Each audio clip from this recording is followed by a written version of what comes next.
you gonna show power if you're not up under attack? How you gonna show resistance if something's not trying to pull you over? Resist, resist. Stop being neutral and stop being indifferent. Resist. Take a stand and resist.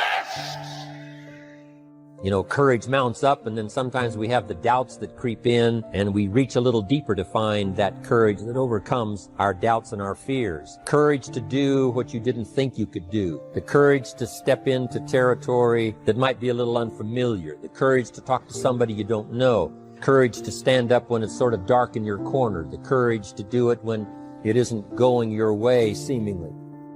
Be strong and very courageous. Be strong and very courageous. Be strong and be of good courage. Be strong and possess the land. Don't wait anymore. Don't think anymore. Don't plan anymore. Don't contemplate anymore. Don't make any more excuses or justifications. Don't rationalize anything else. No and no. Instead, be aggressive. Take action now. And what is the first action that you need to take? Take the step. Step aggressively towards your fear. And that step towards your fear is the step into bravery. Because we're scared of what we don't know. And there is only one way to learn and to know, and that is to confront that fear. You have to step. You have to go. And this simple action, this simple attitude, it answers so many questions. How do you change your diet? You step, you go. You step, you go. How do you overcome fear of failure or fear of success or fear of fear itself? You step. Face everything and rise. That's what a few people will do. The ones who will face everything and run, they've already gone to look at television and constant negative news and other drama stuff and go to bed fearful tonight. They won't even get a good night's sleep. This is for people that are positive, that are motivated, and that are hungry. I can't say this enough. Work on your mind. Listen to things that empower you, that builds your spirit, that's got your name on it. Listen, why? Because faith comes by hearing and hearing and hearing. Oh, I heard it before. No, listen until you're producing the results. If you're not producing the results, you haven't heard it enough. You got to listen till it goes past the conscious mind to the subconscious mind. See, you need a coach, somebody that can see what you can't see. We all have doubts that attack us. We all have small fears that creep in. That is the nature of life. But that's what faith is all about. That's what courage is all about. To serve us when our doubts will not serve us well. Faith to overcome fear and courage to overcome our doubts. That, of course, is the very essence of life itself. Because we all have this warfare going on. In our own body, the warfare between health and illness. The struggle is on. The struggle between light and darkness, the struggle between good and evil. We must drive the dark side of our nature into a small corner and let the positive side flourish. So self-control is certainly necessary to be a strong leader, so that you can become the best example of choosing wise words and not being careless, that kind of control. That once a person's mind is expanded with an idea, it can never be satisfied to going back to where it was. So some of you are going to experience a breakthrough. Some of you are going to go back and look at your dreams and brush them off. Whatever goal that you have in mind, I want that to be a goal that will challenge you, something that will make you stretch. What is it that you looked at some point in time and you decided that you couldn't do it, that you talk yourself out of it? Whatever it is, bring it back out there. How you're going to do it, that will come to you in due time. You've got to begin to take a look at your life and look at where are you right now? What are your strengths? What are your weaknesses? What gives your life a sense of fulfillment, a sense of joy? What is it that you could love doing 7 days a week? See, you don't get in life what you want, ladies and gentlemen. You get in life what you are, not what you want. See, the good news is that we can always become more by working to develop ourselves. Think about that. I fought my way up. I fought to get to work. I fought to stand. I fought to carry on. I fought to live. I fought to get out of the bed. I fought with my fears, my anxieties. I fought with haters, liars, backbiters, and betrayers. And many times I laid in the bed. I couldn't go to sleep because I was fighting with myself. I fought. Some people get it the first time they hear it. And then some folks got to go home and chew on it and think about it and turn it over in their mind. And sometimes it takes a year, 5 years, 8 years. You can't be impatient with the seed coming up because every seed does not come up at the same time. You have to be patient with the soil. You have to tend it. You have to take care of it. You have to make sure that when the seed is ready to be cast, that the soil is ready to receive it. I ask you to start that same journey. Let your new skills, new disciplines affect all of the rest. 6/7 of our life was to be devoted to labor and work, to produce a good family, to produce an enterprise. That's the essence of life in its best form. First is to be a producer. What is the reason for the seed and the soil and the sunshine and the rain and the seasons of life and its miracle? What's the reason for all of that? Here it is in a nutshell for your notes. To see what you can do with it. We've got books to read and we've got classes to attend and we've got, things to do and things to learn. And if you put it all together, you can have not only your health, but your fortune. Why not see what you can do with what you've been handed? As basic as seed and soil and sunshine and rain. Only God can create the sunshine, the rain, the seasons, the miracle of life. But here's what humans can do. Recreate those components into a harvest by planting the seed, reaping the rewards in the harvest. We call that recreation. To take your hours and your energy and your life and a bit of skill and actually recreate a career, a future, possibilities, fortune, recreate. I mean, really, how many years ago did you come up with what you could and couldn't do in your life? How many years ago? Most people, if they really look at how they're living their life today, it's based on a set of standards, a set of beliefs that they made choices about 10, 20, 30 or more years ago. I mean, very often we made decisions in our youth or very young about what to believe, about what we were capable of, about who we are as a person, and that becomes the glass ceiling, if you will, that controls us. I'll give you an example. Look at your physical body. Your physical body today is an absolute reflection of only one thing. Not your goals, not your desires, but your standards. Again, the strongest force in the human personality is this need to stay consistent with how we define ourselves. So when you begin to say, what is it that I want to leave? What contribution that I want to begin to make? What difference do I want to make in life? What chances I need to take? What risks do I need to begin to embrace? What fears do I need to step on? What areas of my life am I dead right now? What dreams? You can either live your dreams or live your fears. You have got to get to a point where you say, I'm sick and tired of living like this. There's got to be more. That's when people go out and strike out on their dreams.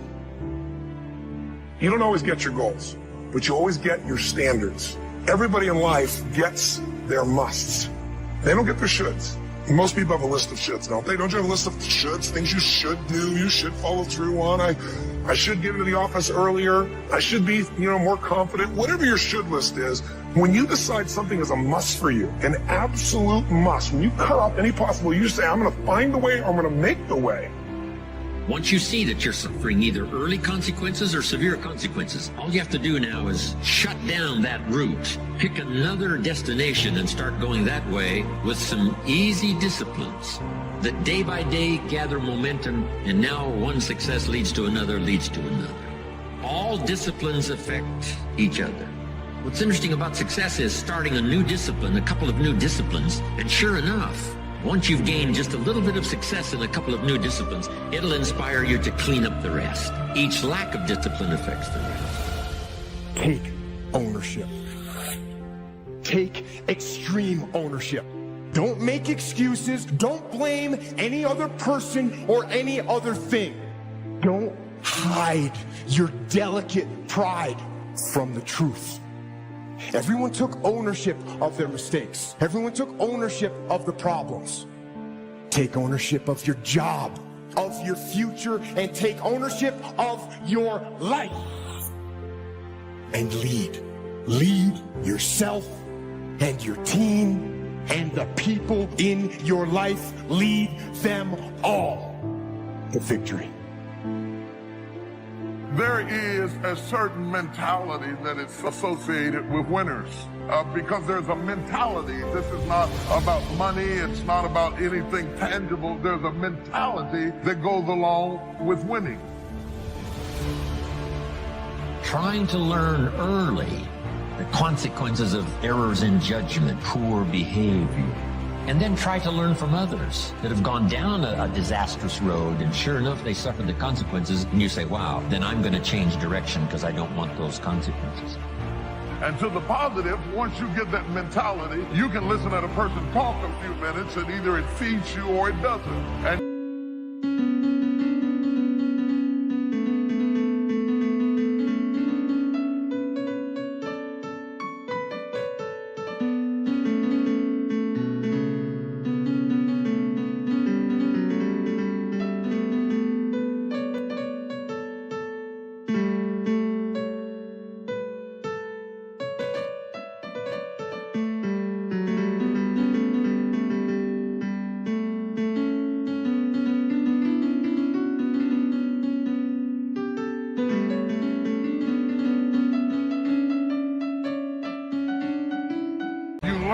sooner or later, the things that don't feed you, you don't spend time fooling with it because it is counterproductive to where you're trying to go. You don't argue with people. You stop arguing with people. You just move aside and go on in your own direction because you finally got it on the right road, and you don't want anything to blow you off course. And now that you've got your focus, you want to be able to maintain your focus and keep moving forward. Likewise, failing has the pathology. You can get in around failing people and have failing circumstances and listen at negative talking, and after a while you find yourself unable to get back up again because not only are you down, but what is worse is your environment is down, and everybody who's talking to you is talking down, and you develop a mentality built around your condition. Learning from errors in judgment. A few simple disciplines practiced every day. Now you're on the road to success. A few errors in judgment repeated, and you can turn anything around. You work on your mindset. You read 30 to 40 pages of something positive every day. You can't help but change. I'm an assassin. I'll kill every negative, mediocre cell in your body. You were born for greatness, not to be a victim. No, life happens to everybody. Everybody. And no one escapes it. It's called unavoidable suffering. Life is difficult. So work on your mind. I work on my mind every day. Every day I work on it. There's a calling on your life, and you're greater than your circumstances. You're greater than anything that has ever happened to you.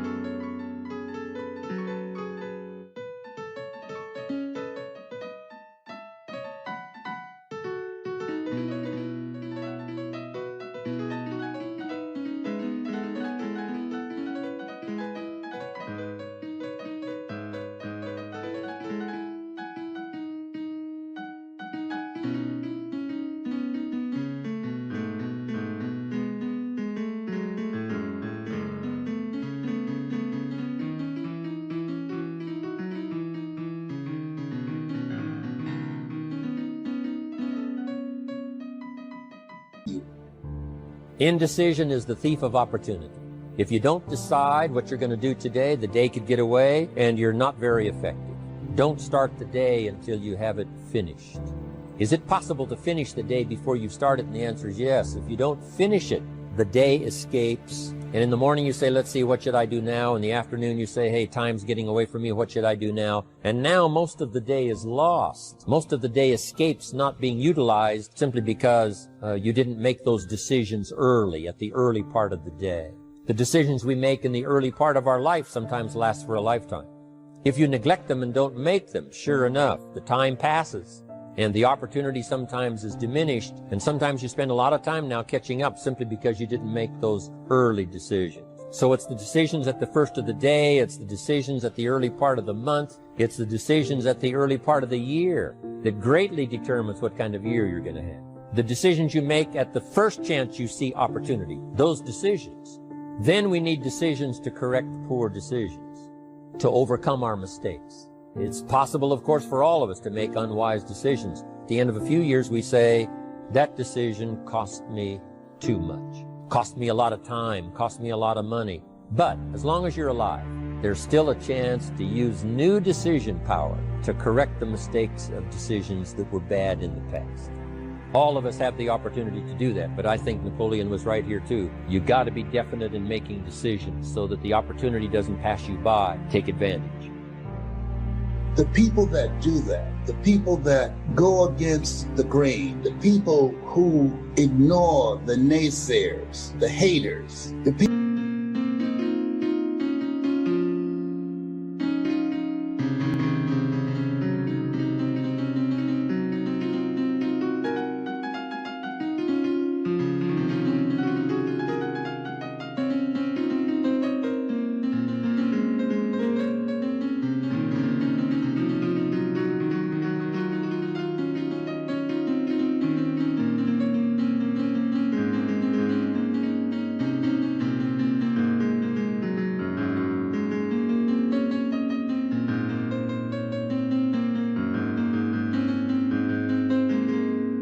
turn a deaf ear to people telling them what they can't do. Do what you can do. Give it everything that you have. What are you hungry for? Because when we come out of this, our lives will never be the same again. A lot of people are going to be left behind. A lot of people will be devastated. A lot of people will take themselves out. But a few people, those who are able to rise, a few people, the road to life is straight and narrow, but few there be that find it, because few there be that are hungry. You got to go all out. It takes everything in you. You got to feel that you were chosen for such a time as this. This is an appointment, a divine appointment for your dream. This could be the greatest time you ever live if you control what you focus on, if you find a more empowering meaning, and if you decide to model the actions of those who succeeded before you. It can be the best financial time, the best emotional time, the best spiritual time of your life, but you better take control of your state. And if you think you're going to do it just by today, you're wrong. You're going to need to get yourself some rituals. So you better do the right thing at the right time, and to do that, you better know what season you're in, and to do that, you better learn how to change your state, how to take control of your own conditioning. That's what I live for. A good leader has definite plans. Your plans to be financially secure. You got to have good plans. One more on plans, and that is the plan for your personal development. The plan to be better this year than last year. The plan to take the classes, do everything you possibly can to show personal progress. Not just